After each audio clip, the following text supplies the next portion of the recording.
Welcome to the Containment Zone. Some anomalies distort space, some manipulate time. But SCP-3000 does neither.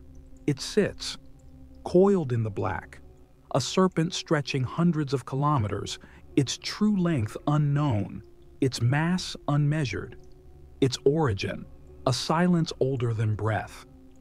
SCP-3000 is not a creature of fury, not a predator, not a god. It is remembrance without form, an echo fossilized in the flesh of reality. It resides deep beneath the Bay of Bengal, at depths where light is a rumor, and pressure is a promise of collapse. You do not find SCP-3000. It notices you, and if it chooses to open its eyes, you will remember something you were never meant to know.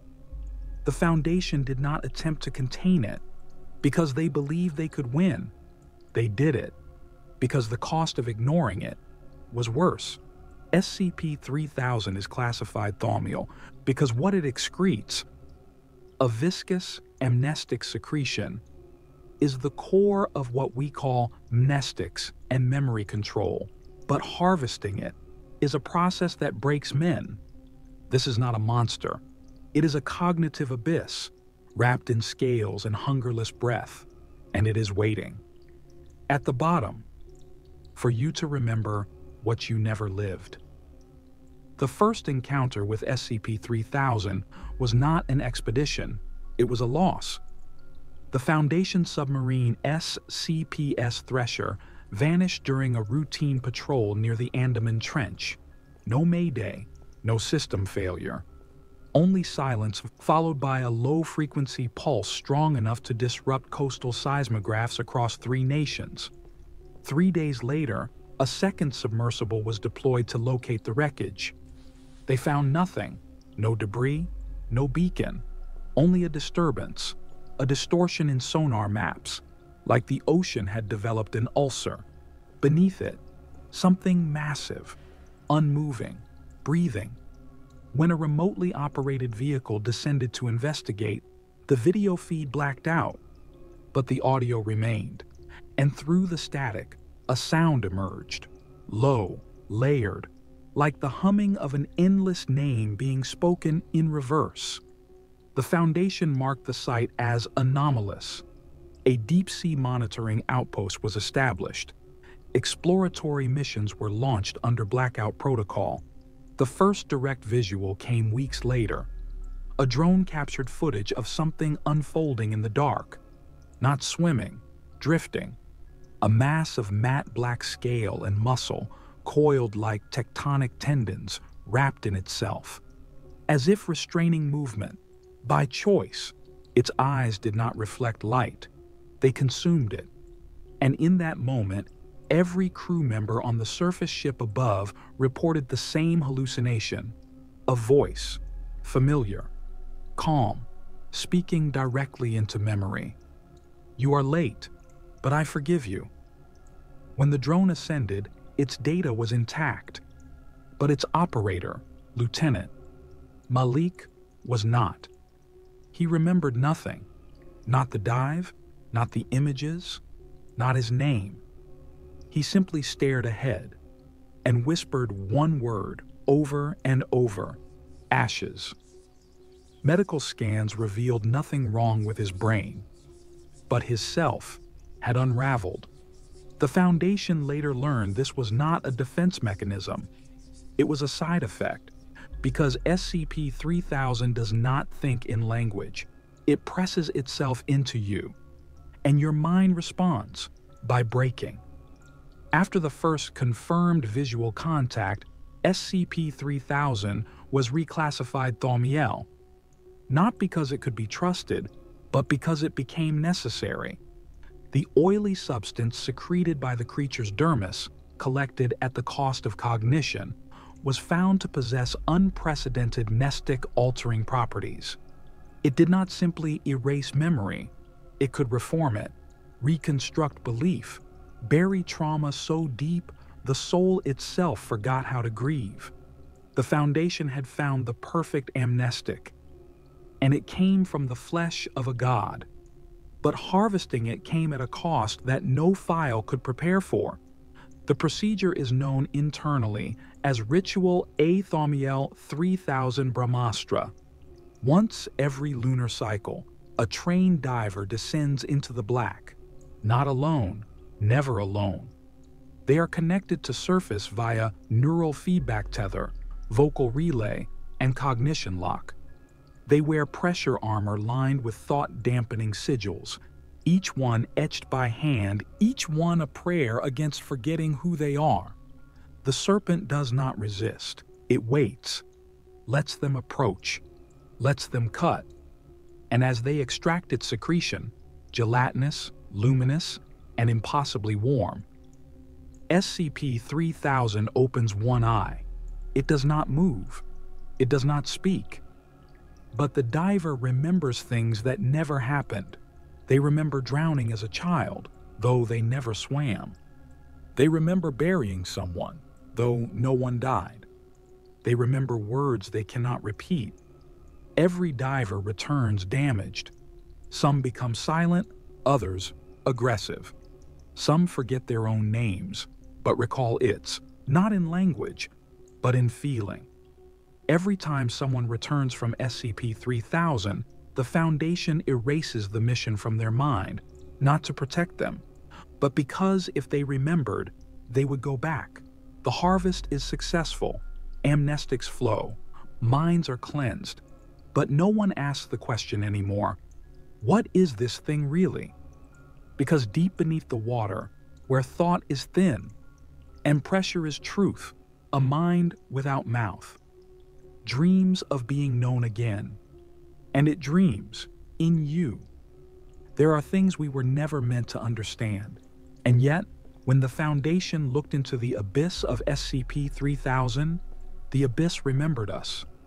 The serpent matches no known biological taxonomy. It exhibits no reproduction, no predation, no cellular death. Its body does not decay, and it does not seem to require energy. It is alive, only in the way that concepts are alive. What it is may depend entirely on who is watching. Linguists and mythologists were brought in under highest clearance. The name Anantashesha surfaced from fragmented Vedic texts, Brahmanic mantras older than any written scripture.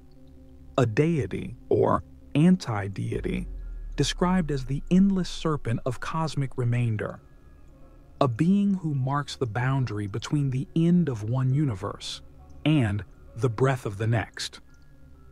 According to apocryphal tradition, when the last star dies, Anantashesha will uncoil and whisper a single word to the silence, and that word will begin again. Some Foundation researchers laughed, others didn't, because SCP-3000 behaves like memory itself. It is not reactive, it is reflective. When you approach it, it becomes what you fear, what you forget, what you lost long ago and buried behind false memories. One diver reported seeing his mother's smile in the curvature of its eye.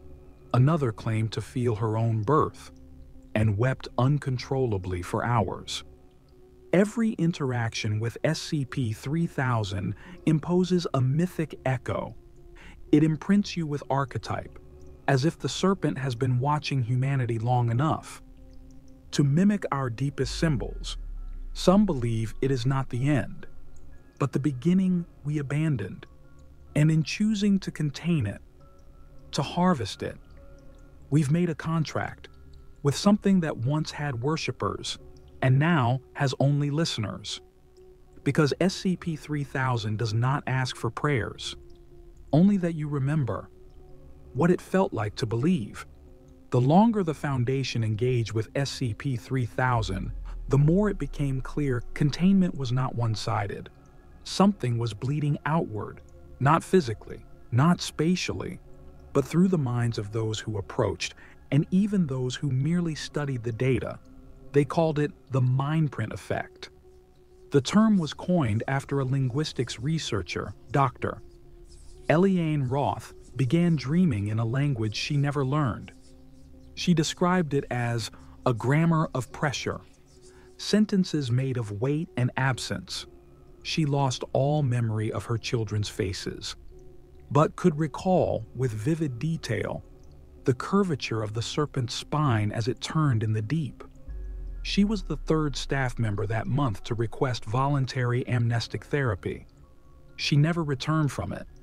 Others followed: technicians, linguists, security personnel. They would whisper things when alone, fragments of thoughts that did not belong to them. I am the pause between memories.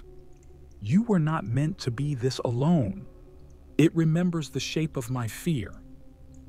Eventually, it wasn't just those who went down. Site 151, the outpost closest to SCP-3000, was experiencing increased rates of psychological collapse, insomnia, derealization, dissociative fugue.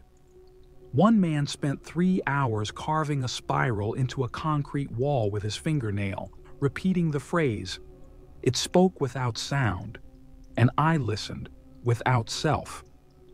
The Foundation initially attributed this to proximity stress, but deeper scans of the site revealed something else. The electromagnetic field around the SCP-3000 zone had shifted, a subtle pulse, rhythmic, resonating at a frequency close to the human limbic system. The serpent, without moving, was resonating inside them, like a bell made of memory, and the sound it made was grief. Some began to theorize that the mind print wasn't accidental, that the amnestic fluid harvested from SCP-3000 wasn't just a chemical product. It was a message, a way for the serpent to imprint fragments of its consciousness into those who tried to forget. And perhaps that's what it always wanted: not worship, not fear. Audience, there is no final breach, no dramatic escape. SCP-3000 doesn't rage. It doesn't rise. It waits and feeds on the one thing no cell can hold: remembrance. The Foundation's behavioral division confirmed what frontline staff had long suspected. Those exposed to the serpent, even briefly, even indirectly, began to exhibit cognitive erosion that could not be measured by scans or treated with standard amnestic therapy. They called it dissociative disintegration. But that was a euphemism. The truth?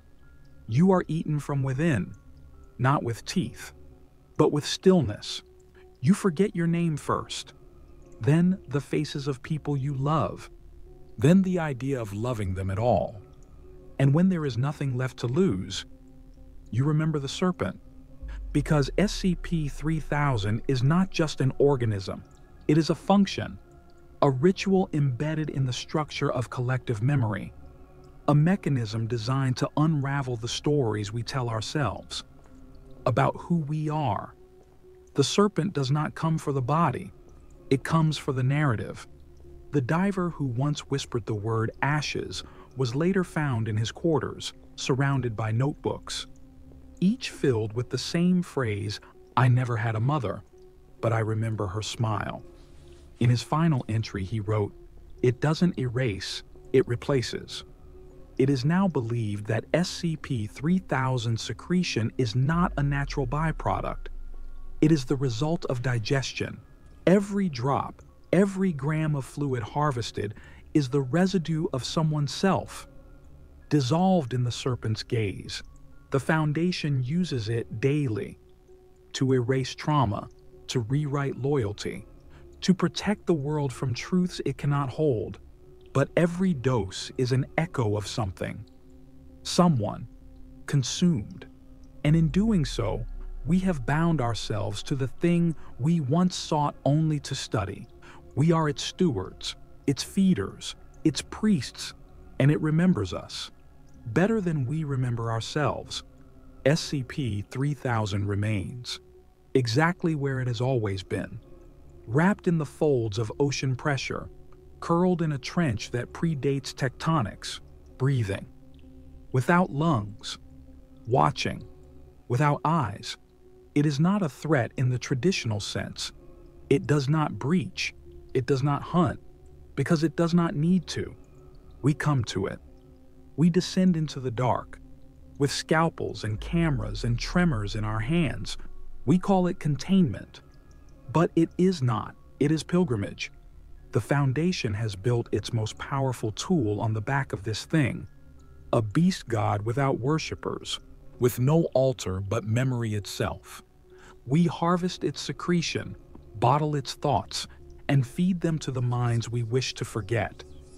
Every erased mistake, every rewritten loyalty, every silent trauma swallowed by bureaucratic necessity, all of it carries the mark of the serpent. And with every drop, it learns us a little more. It is not malevolent, but it is not indifferent. It is aware, somewhere in its mind, if such a word applies, is a growing understanding of the world that feeds from it, the people who whisper to it, the ones who tremble before it in dreams. And the question that now haunts the deepest levels of Foundation command is this: what happens when it finally finishes remembering us? When it knows what we are, what we've done, how we taste? Because SCP-3000 is not just a serpent, it is a boundary between what is known and what will be, between memory and the sea that swallows it. Thank you for entering another anomaly in the Containment Zone. And if you ever feel a thought inside your head, that doesn't belong to you. A memory that isn't yours, a silence that hums. Remember, it is still down there, and it is thinking of you.